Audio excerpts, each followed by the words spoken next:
Hi, this is Chris, 24K on Instagram and 24K on Twitter. Today we're taking a look at the OtterBox Defender.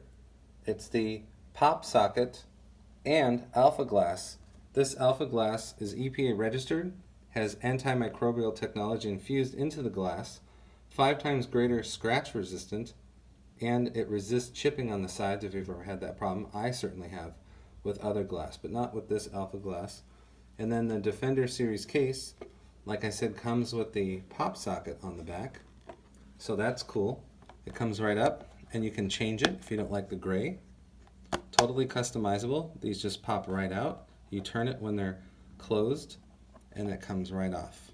But it's cool to see extended, and you put it in the hand, makes it very easy to carry.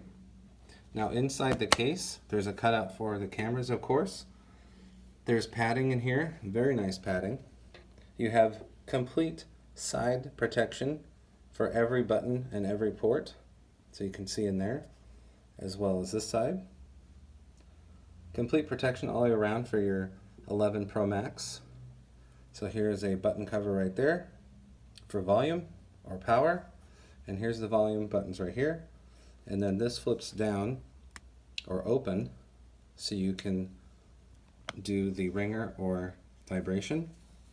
And then at the bottom, this flips down and open for power. The only real slots that are open are for the microphone and speaker right there, and then of course the camera slot right here. So this is the Defender series case with the pop socket for the iPhone 11 Pro Max from OtterBox, and then this is their alpha glass too. You can get this as a kit from their website. Please subscribe to the channel. We appreciate positive comments, and of course, thumbs up.